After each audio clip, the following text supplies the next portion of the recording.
Hello, ladies and gents, and welcome to today's episode, guys. In today's, you'll be breaking down President Trump's first 11 months in office. This is my monthly review I've done on the channel for about 11 months. Just want to go update of what President Trump's done in the first 11 months as President of the United States. There's a lot of good, there's some bad we'll talk about. I think last month I gave President Trump like an 8.10 out of 10. Also, sorry I've been gone for 3 days. Also, hope everyone had a great Christmas. We're back on the channel now. My break is done. I'm ready to get back to uploading videos for you guys. Thanks for watching today's video. As always, thanks for clicking on it. Also, hope everyone had a great Christmas. Let's get to the President Trump review after 11 months. In the first category, we'll talk about the economy. We're also going to talk about immigration, which is, I think, his biggest accomplishment. We'll talk a little bit about foreign policy. We'll talk a little bit about the Epstein files. Thanks for joining us. Let's get right into it. So, guys, and President Trump, will start with the economy. Inflation is down, actually. Inflation is down. Look at inflation right now.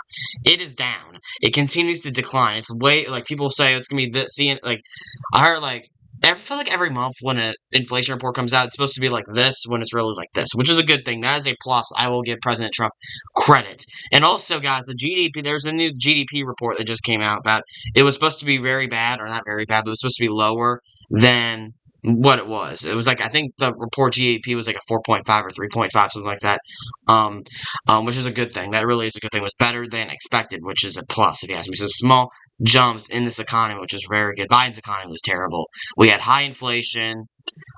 People couldn't afford housing, which people still really can't afford housing, which is a real problem, I agree. But it is getting better. I really do think it is getting better. Moving on to our next issue, we got immigration, the border. This is easily President Trump's biggest accomplishment. He has shut down the border. I know you've heard about it a lot about President Trump shutting down that border, but in all honesty, Trump has done a great job of securing the border. It's not even close. He's done a fantastic job of securing the border. It is unbelievable. It really is unbelievable. If to be completely honest with you guys, it is unbelievable. It's really great, actually. We have 0 illegal immigrants crossing the southern border. Fantastic. And deportations are highly up again, which is good. We're deporting all these illegal immigrants. You shouldn't come here illegally. I agree.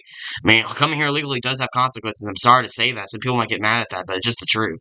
But overall, President Trump's done a great job of securing the border. You gotta give him his props, his flowers, where it is due. President Trump, he's done a fantastic job with the border. And now let's move on to the foreign policy stance of things. Foreign policy.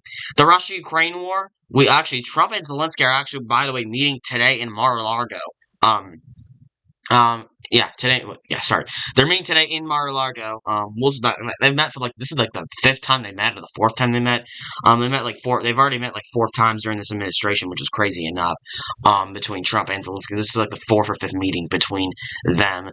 And it's not in the White House, it's in Mar-a-Lago. But anyway, guys, this Russia-Ukraine war really does need to end. It's not all of Trump's fault, but I guess you could say this is one of the negatives. Because, guys, Trump is doing his best to, in the Russia-Ukraine war. I really do think that. I know he said he was going to end on day 1. Of course, we're 11 months into this administration. The war is still not over. It's still raging on. There's still bombing going on, which is not good. And the Trump-Putin summit back in August has not aged well at all, actually. I think Putin might have played Trump in that meeting, which is just, I hate to say that, but I think that's the truth. I really do think Putin was playing Trump. I think he's been playing Trump way too long. Trump needs to stop falling for Putin's tricks. I think that's the big key. Also, Zelensky doesn't accept a peace deal, because I don't think this war ends. At least Zelensky accepts a peace deal, because, guys, Russia's giving Ukraine a lot of opportunities. But Zelensky keeps on declining these offers. If you are Zelensky, you need to accept a peace deal by Russia. And I think that's what Trump and Zelensky are really going to talk about in today's meeting. I don't know when it's going. I don't know what time it is. I heard today they're meeting in Mar-a-Lago today on Sunday. Because today's Sunday, December 28th, 2025. At the time of recording this video. But the Russia-Ukraine war, I don't know. It feels like there's no end in sight of it. I could be wrong. We've had so much peace talks, though. The United States, Ukraine, Russia. We haven't gotten a fertile peace deal done to end the war between Russia and Ukraine, which is very disappointing. It really is disappointing. But hopefully, we can end that war soon. Moving on to the Epstein files. The Epstein files are very interesting. Guys, we got the Epstein Transparency Act that got passed about maybe a month ago by Congress, and we're finally getting some information about the Epstein files. I believe the DOJ released some photos. Some people are going to say we should rename the Epstein files to the Clinton files, which is interesting. Because, guys, if you saw some of the photos, some of them were blurred out, and most of those girls that or in the photo. I don't want to get very into it, but the girls were definitely underage, which is evil. Epstein is a terrible person. There's also photos of, there's a lot of photos of Epstein, of course. There's also a lot of photos of Maxwell in there. A lot of photos of former President Bill Clinton. Bill Clinton appeared in a lot of photos. I actually don't blame people for calling it the Clinton files. Because Bill Clinton, I think, definitely isn't heavily involved in the Epstein files. I don't think Trump is really in the Epstein files. Even if it is, what crime did he do? That's very, of course, it's duh. Trump did know Epstein. Let's be honest. I'm not gonna pretend like Trump did not know Epstein back in the 1900s. Trump knew a lot of people. Trump knew Bill Belichick back in the 1900s. So I don't think Trump is personally in the Epstein files. I think Bill Clinton's more of a bad guy. I'm not gonna lie to you guys, but there were some photos that were released. Finally, it took a while, but finally some news on the Epstein files. And Trump didn't even release them himself. I think it's more because the Epstein Transparency Act that got passed, which forced the DOJ to release files. Which Pam Bondi, that was not a good decision. Guys, Pam Bondi, I think, handled the Epstein files terribly. I'm not gonna lie. I don't know why Trump didn't can her. Trump should have fired Pam Bondi, I think, a long time ago. When Pam Bondi came out in July and said there is no Epstein files at all. There's no files at all, which is nonsense, because in March, she said in a Fox News interview, the files are ready at my desk, ready to review. Which is just ridiculous if you ask me. But anyway, guys, now I'm ready to give my final rating of President Trump through the first 11 months. Next month will be the 1-year review. Whoa. That is already crazy enough. That is already crazy enough.